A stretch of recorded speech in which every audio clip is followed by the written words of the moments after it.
بسم اللہ الرحمن الرحیم۔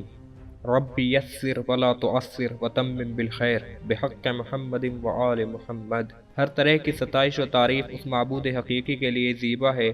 جس نے تمام عالموں کو پیدا کیا، وہی سب کا پروردگار ہے۔ اس نے انسان جیسی عظیم مخلوق کو خلق فرمایا اور اس کو اپنی صفات کا مظہر بنا کر زمین پر اپنا نائب بنایا۔ اس نے اپنی اس مخلوق کو ایسی عظیم قوتوں سے سرفراز فرمایا جن کی عظمتوں کا اندازہ وہ خود ہی کر سکتا ہے۔ زمین و آسمان اور جو کچھ بھی زمین و آسمان میں ہے اس کو اپنی اس مخلوق کے لیے مسخر کیا اور اس کا تابعدار بنایا، اور اس عظیم مخلوق کو اعلیٰ شعور اور بلند ترین قوت فہم و ادراک عطا فرما کر اس امتحان گاہ یعنی دنیا میں بھیجا، اور اس کی نیت کو آزاد بنا کر یہ اختیار بھی دے دیا کہ چاہے وہ اس کا شکر گزار بندہ بنے، چاہے اس کی نعمتوں کا کفران کرے، تاکہ بروز جزا وہ یعنی مالک روز جزا اس کے اچھے برے کردار پر جزا یا سزا دے۔ اس نے اپنی اس عظیم مخلوق کی عظمت کے قیام و بقا کے لیے 1,24,000 انبیاء مبعوث کیے،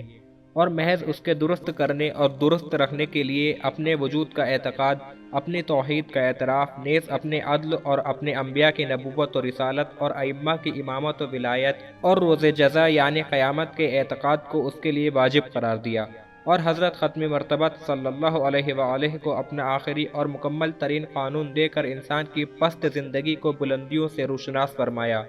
اور ان کے اہل بیت کے ذریعے اس عظیم کام اور جلیل مقصد کی تکمیل فرمائی۔ مخلوق اور خالق کے درمیان واسطے کی ضرورت۔ ہمارا روز کا مشاہدہ ہے کہ اشرف المخلوقات یعنی انسان، جس کے لیے خالق نے دنیا کی ہر مخلوق اور ہر شے کو مسخر و مطیع بنا دیا ہے، وہ بھی اس قدر عاجز ہے کہ دنیا کی پست سے پست تر مخلوق سے بھی بغیر واسطے اخذ فیض نہیں کر سکتا۔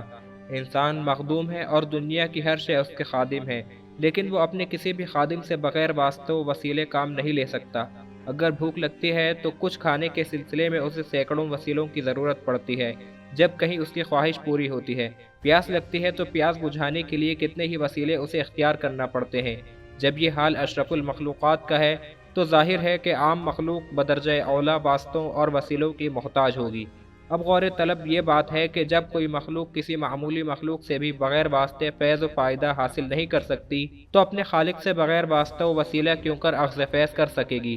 لہذا مخلوق کا عجز اس بات کا مقتضی ہوا کہ فیض و وجود پہنچانے کے لیے خالق کل اول ایسا واسطہ پیدا کرے جو خالق سے بلا واسطہ ہر قسم کے فیض حاصل کر کے مخلوق تک پہنچا دے، اس لیے کہ بغیر اس کے مخلوقات دنیا کا وجود میں آنا محال تھا۔ واسطہ و وسیلہ حقیقی۔ ازل الازال میں جب خالق کل کی مشیت اس بات کی مقتضی ہوئی کہ اس کے صفت خلاقیت جو اس کی قدرت کا ایک آئینہ ہے مشہود ہو جائے اور کوئی اس کا پہچاننے والا بھی ہو، تو سب سے اول اس نے اپنی ایسی مخلوق کو خلق فرمایا جو ہر طرح اس کی صفات کمال و جمال کا آئینہ ہے، اور پھر مخلوق بھی ہے یعنی عبدیت و معبودیت کا سنگم ہے، اس میں الوہیت اور عبدیت دونوں کے آثار ہوں۔ اپنے الوہیت والے پہلو کے ذریعے خالق کل سے اخذ فیض کرے اور مخلوقیت و عبدیت کے پہلو کے ذریعے مخلوق تک اس فیض کو پہنچا دے، اور اگر مخلوق اپنے خالق کی بارگاہ میں کچھ پہنچانا چاہے تو وہ بھی اسی وسیلے سے اپنے خالق تک پہنچا دے۔